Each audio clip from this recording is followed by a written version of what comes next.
آقا فرماتے ہیں نہ تمہارے تصور میں آئے وہ نعمتیں، نہ کوئی آنکھ نے دیکھا، نہ کسی کان نے سنا، نہ کسی دماغ میں اس کا تصور آیا. حضور نے بس اتنا بتایا اس کی نعمتیں ایسی ہے کہ حوروں نے جو کنگن پہن رکھا ہے اگر وہ کنگن یوں کر دے تو پوری دنیا کے انسان چمک سے اس کی اندھے ہو جائے، برداشت نہ کر سکے.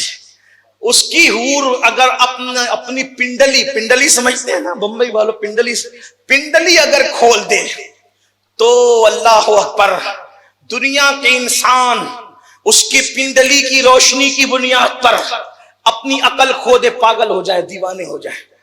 اور اس میں ایک جنتی کو اگر 70 لباس پہنائے جائیں گے، جیسے میں نے 2 پہن رکھے، ایک کرتا ہے اور نیچے اندر کے کپڑے، تو میرے کرتے نے اندر کے کپڑے کو چھپا رکھا ہے. صحیح ہے؟ دکھتا ہے؟ نہیں دکھتا نا. ہاں یہ شرافت بھی ہے، دکھنا بھی نہیں چاہیے، لیکن بہرحال کہ دکھ نہیں رہا ہے. صحیح. مگر جنت کے لباس کی خصوصیت یہ ہے کہ 70 لباس پہنائے جائیں گے اور 70 کے 70 نظر آئیں گے. کیسے نظر آئیں گے یہ دکھانے والا جائیں گے.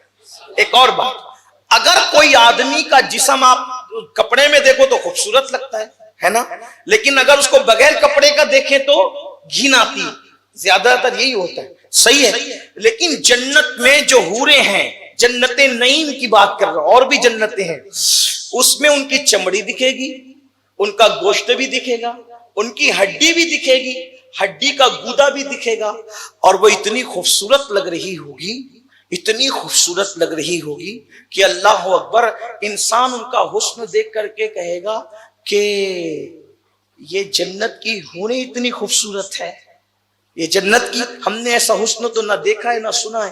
اب آپ اندازہ فرمائیں کہ جب حوریں اتنی خوبصورت ہے تو حوروں کا بنانے والا، اس کے حسن و جمال کا عالم کیا ہوگا.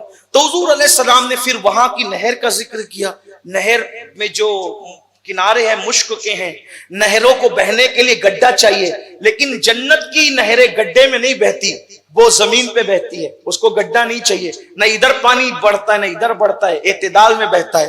اس کے پاس جو اینٹیں زبرجد کی ہے، یاقوت کی ہے، حضور نے خوب بیان کیا. اب میں کیا کہوں، میری اوقات اور حیثیت کیا ہے، ہم تو کچھ بھی بیان نہیں کر سکتے، کیونکہ جتنا سنا اس میں سے بھی کچھ سنا، کچھ یاد رہا، کچھ پڑھا، کچھ بھول گئے. لیکن جب یہ جنت کا نقشہ کھینچا جنت نعیم کا، تو صحابہ کرام کے جذبات جوبنوں پر آئے. کسی نے عرض کی آقا یہ جنت نعیم ملے گی کس کو؟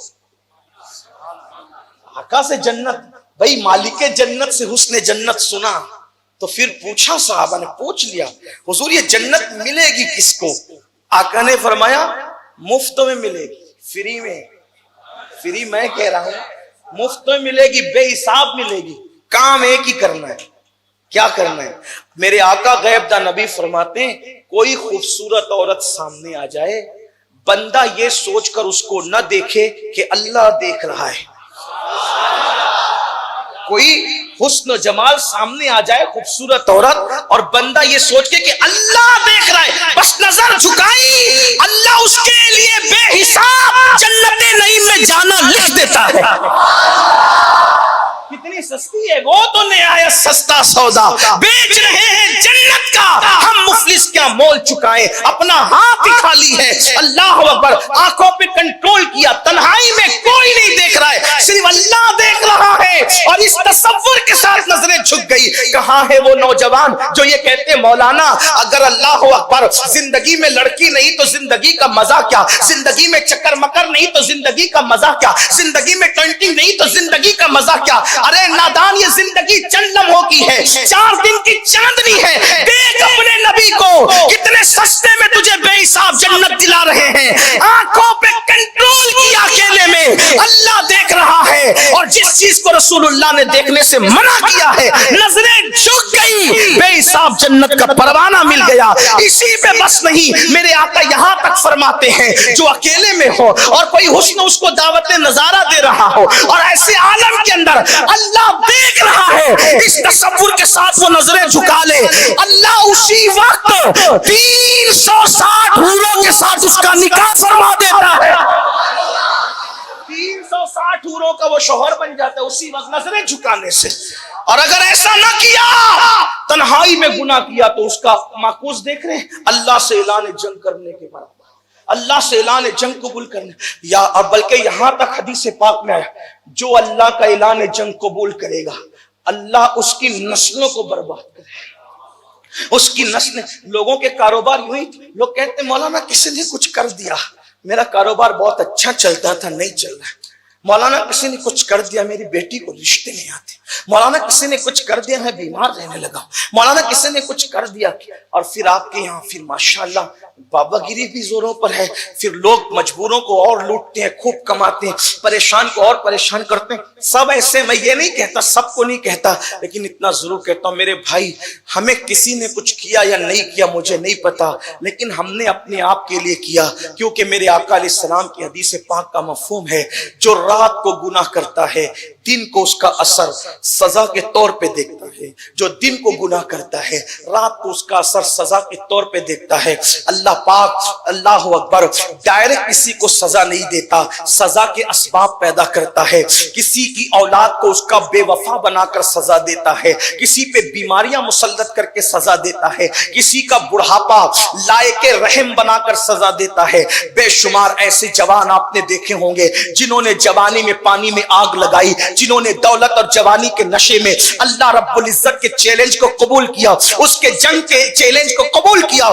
پھر جب بڑھاپا آتا ہے, حالانکہ جان بوجھ کے کوئی بندہ قبول نہیں کرتا, یہ سب لاشعوری طور پر ہے, لیکن اللہ کی غیرت تو اللہ کی غیرت ہے. جب اللہ ایسے جوانوں کو جنہوں نے جوانی میں زنا کیا, حرام کھایا, ناجائز کام کیے, تنہائی میں گناہ کیا, پھر ایسے لوگ کو جب اللہ سزا دیتا ہے تو بڑھاپا اتنا قابل رحم ہوتا ہے, اللہ اکبر, نہ پیر اٹھنے کے قابل ہوتے ہیں, نہ زبان بولنے کے قابل ہوتی ہے, نہ ہاتھ توبہ کے لیے کام کرتے ہوئے نظر آتے ہیں, اس کو توبہ کی توفیق بھی نہیں ہوتی.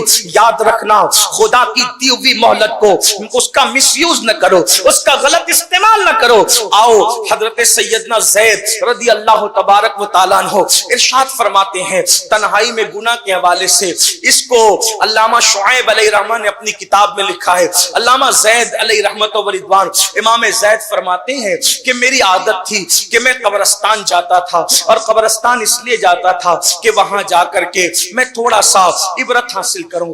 دیکھو قبرستان ہم لوگ بھی جاتے ہیں, لیکن قبرستان جاتے ہیں تو تختیاں پڑھتے ہیں, پاٹیاں پڑھتے ہیں, کتبے پڑھتے ہیں. حالانکہ قبرستان جانے کے لیے یہ ہے, قبرستان جاؤ تو تھوڑا جا کر کے قبروں کے پاس بیٹھو اور عبرت حاصل کرو. دیکھو مزارات پر تو ہم فیض لینے جاتے ہیں, لیکن عبرت کے لیے قبرستان جانا چاہیے. مزارات پر آپ عبرت نہیں حاصل کر سکتے, کیوں؟ وہاں انوار و تجلیات کی اتنی بارش ہوتی ہے, وہاں جو ہے وہ آدمی دیکھ کر کے نہ اس کو وحشت ہوتی ہے نہ دہشت ہوتی ہے, بلکہ وحشت والے دل کو سکون مل جاتا ہے, وحشت والے دل کو قرار مل جاتا ہے, بے چین دل کو چین مل جاتا ہے. کیوں؟ اس لیے کہ قرآن کہتا ہے ان رحمت اللہ قریب من المحسنین, کہ بے شک اللہ کی رحمت محسنین یعنی ولیوں کے قریب ہے, نیک بندوں کے قریب ہے. جہاں رحمت برس رہی ہو وہاں وحشت کیسی, وہاں دہشت کیسی, بلکہ وہاں تو سکون ملتا ہے, وہاں تو قرار ملتا ہے, وہاں تو اطمینان ملتا ہے. اللہ والوں کے آستانے پر دعائیں قبول ہوتی ہے.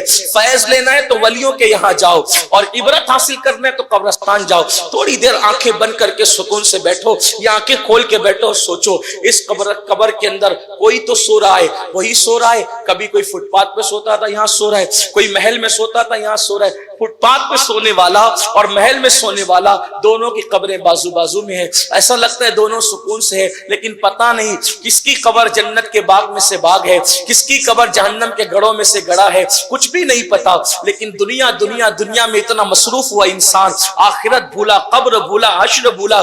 آج لوگ اتنے بے باک ہے, کہتے ہیں مولانا جو ہوگا دیکھا جائے گا. اللہ اکبر, وہاں صدیق اکبر کی آنکھ میں آنسو ہے, فاروق اعظم کی آنکھ میں آنسو ہے, بلکہ صحابہ کہتے ہیں اللہ کے رسول علیہ السلام بھی ایک جنازے میں تشریف لے گئے تو اتنا روئے کہ داڑھی تر ہو گئی.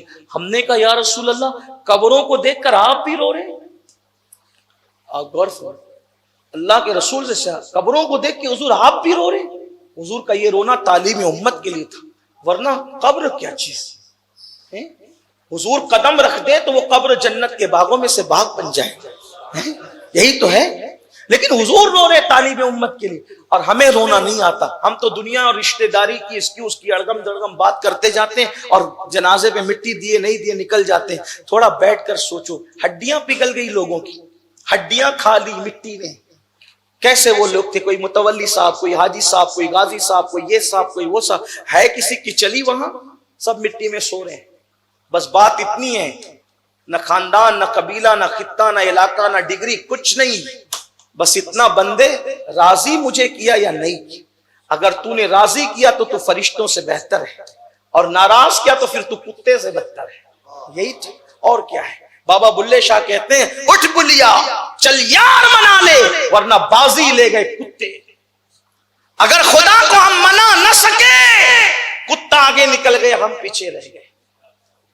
امام زید فرماتے ہیں، جس کو علامہ شعیب اپنی کتاب میں لکھتے ہیں، فرماتے ہیں کہ میں قبرستان جاتا تھا عبرت کے لیے. ایک دن میں قبرستان میں قبر کے پاس بیٹھا تھا، میری آنکھ لگی تو میں نے خواب میں ایک بھیانک منظر دیکھا کہ مردے اپنی اپنی قبروں سے نکل رہے، اور ایک مردہ نکلا قبر سے، اور آسمان سے ایک آگ کی زنجیر سمجھتے ہیں، چین، زنجیر آگ کی آسمان سے اترتی ہے اور اس کے حلق میں ڈالی جاتی ہے، اور وہ حلق سے گزرتے ہوئے اس کے پاخانے کے مقام سے نیچے کو نکلتی ہے. امام زید کہتے ہیں میں نے یہ منظر دیکھا، اور وہ چیخ رہا تھا، اور چیختے ہوئے فرشتوں سے کہتا تھا، فرشتوں کیا میں نمازی نہیں تھا؟ یعنی وہ بے نمازی نہیں تھا، نمازی تھا. میں نمازی نہیں تھا، میں نمازیں نہیں پڑھتا تھا، میں نے عمرہ نہیں کیے، میں نے حج نہیں کیے، میری چوکھٹ پہ آنے والوں کو کیا کبھی میں نے خالی لوٹایا؟ کیا میں نے کبھی زکات دینے میں کوتاہی کی؟ وہ ساری نیکیاں گنا رہا تھا، وہ قرآن کی تلاوت گنا رہا تھا، وہ روزوں کی کثرت گنا رہا تھا، وہ نمازوں کی کثرت گنا رہا تھا، وہ حج اور زکات کے تذکرے کر رہا تھا. جب ساری نیکیوں کا ذکر کر چکا تو غیب سے آواز آئی، فرشتوں اس سے کہہ کیوں نہیں دیتے کہ تو ساری نیکیاں کرتا تھا، لیکن جب تو اکیلے ہوتا تو تنہائی کے اندر گناہ بھی کرتا تھا. جو اکیلے میں گناہ کرتا ہے ہم اس کے ساتھ اعلان جنگ کرتے ہیں، اور اس کی نیکیوں کو ہم ذروں میں بانٹ دیتے ہیں، حباب منصورہ بنا دیتے ہیں. اس کے نیکیوں کو ہم ریت کے چھوٹے چھوٹے ذروں کی طرح بکھیر دیتے ہیں. ہماری بارگاہ میں ان کی اعمال قبول نہیں ہوتے جو تنہائی میں گناہ کر کے ہمیں جنگ کا چیلنج کرتے ہیں. اللہ اکبر. امام زید فرماتے ہیں میری آنکھ کھلی اور خواب کا اثر میرے پورے وجود پر تھا. میں لرزہ برندام تھا کہ اللہ اکبر، نمازیں پڑھنے والے، روزے رکھنے والے، عمرہ کرنے والے، حج کرنے والے اگر تنہائی میں گناہ کرے ان کا انجام کیا ہوگا؟ آپ مجھے بتائیں. میرے بھائیوں، آج اگر ہم کسی کو 10 روپیہ دیتے ہیں تو ہم سوچتے ہیں کہ واٹس ایپ پر کوئی شیئر کر دے کہ ہم نے 10 روپے دیے، لیکن گناہ کرتے ہیں تو چھپ کے کرتے ہیں. جو نیکی چھپ کے کرنا چاہیے تھا اس گناہ نیکی کو لوگوں کے سامنے کرتے ہیں اور گناہ چھپ کے کرتے ہیں. اللہ اکبر. اندازہ تو فرمائیں. اللہ اکبر. چھپ کے گناہ کرنے والوں کے لیے اعلان جنگ فرمایا گیا. اور تیسری اور آخری بات میرا اللہ فرماتا ہے، جو سود کھاتا ہے، سود کھانے والوں کے ساتھ بھی میں اعلان جنگ کرتا. اللہ کے رسول علیہ السلام نے فرمایا جہنم میں ایک وادی ہے، اس کی گرمی اتنی ہے کہ اس سے دن میں 5 مرتبہ جہنم بھی پناہ مانگتا ہے. اس حدیث کو قرۃ العیون کے اندر امام فقی ابو اللہ سمرقندی نے لکھا اس حدیث کو. اللہ کے رسول فرماتے ہیں 5 مرتبہ دن میں جہنم اس طبقے سے پناہ مانگتا ہے، اس طبقے سے. تو پوچھا صحابہ نے اس میں کون رکھا جائے گا؟ فرمایا اس میں 2 لوگ رکھے جائیں گے. نمبر 1 حرام مال کھانے والا، سود کھانے والا، اور نمبر 2 نماز میں سستی کرنے والا. جس سے جہنم بھی 5 بار پناہ مانگے وہ طبقے کے اندر 2 لوگ رکھے جائیں گے. حرام. آج دیکھو راتوں رات کروڑ پتی بننے کے چکر میں، دولت کی لالچ کے چکر میں کیسے سود کے دھندے ہو رہے ہیں، اور وہ بھی لوگ چھپ چھپا کے کرتے ہیں. علامہ ابن حجر لکھتے ہیں عقل دنگ رہتی ہے، کیا کہیں کیا نہ کہیں. ایک گاہ پر محشر ہو تو اس کو بھولوں، سینکڑوں باتوں کا رہ رہ کے خیال آتا ہے.